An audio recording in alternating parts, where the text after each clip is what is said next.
Thank you for watching. This is Ezra Scott, meet me halfway on your block. And my mental health videos are for educational and entertainment purposes only. Now let's dive right into the successful skills. The successful skills are pertaining to mental health healing. Now this is a skill that we want to keep in mind because we want it to be successful throughout our healing process. So, one of the very first things that we do is we realize. We realize, come to grip with what is needed to change or improve in your life. So, if you have bad habits, if you just have a mindset that just need to be healed, if there's things that you've realized and come to grip with that needs to change or improve, you have successfully understood step one and gotten yourself to that area. Step one, realize, come to grip what needs to change or improve. Now, the first step is very important, and this is the most important step because it brings us to awareness. Okay? Now, this brings us to awareness of ourselves. So with this being said, we are realizing our self-awareness. Okay? Begin to recognize patterns, unhealthy relationships, emotional outbursts, numbness, anxiety, or burnouts. That comes with your mindset, your experiences. Your experiences form your thoughts. Your thoughts and your experiences mainly come from your past experiences that form your past thoughts. When it comes to mental health healing, we are beginning to look forward into our thoughts and our experience for the future. Our past actions become part of our mindset because we believe our experiences, we believe our thoughts. So our actions are what we do because we believe something, because we thought something, because of our experience. Our vocabulary, our tone, and the expression of the words that we use have been from the past.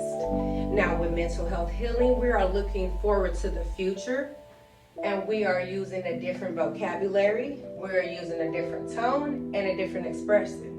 When we do these things, there will be positive. So we have positive thoughts, positive actions that leads to positive beliefs, positive vocabulary with positive tone and positive expression. Now with the clarity of all this, it forms a mindset, okay?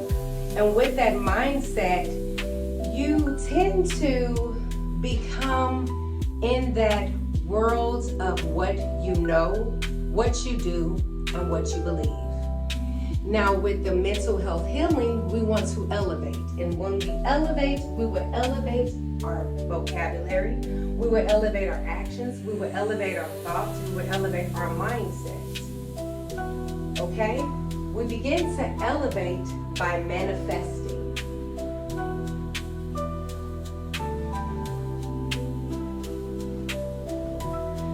The second step with mental health healing will be analyze.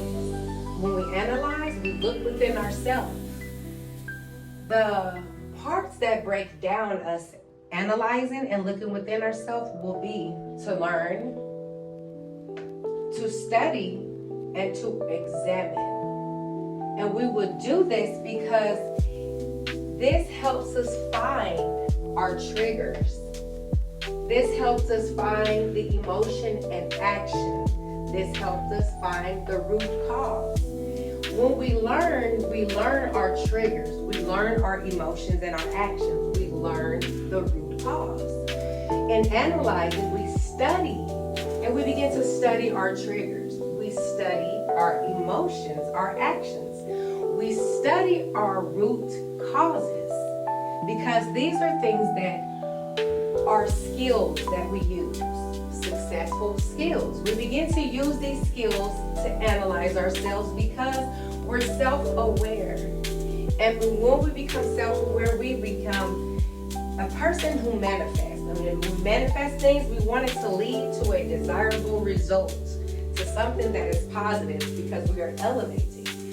So when we learn, study, and examine our triggers, our emotions, our actions, and the root cause of mainly pain, when we all break down to it, it's frustration, it's anger, it's clarity, it's loneliness, it's numbness, but that is a source of pain.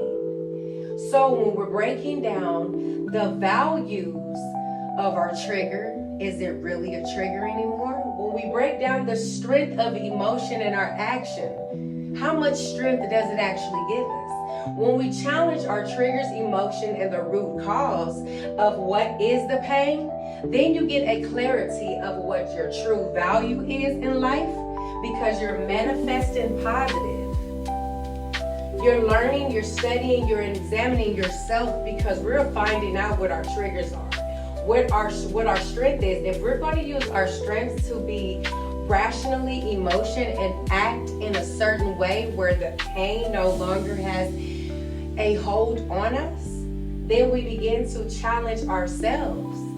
We challenge ourselves because we begin to understand ourselves even more than ever.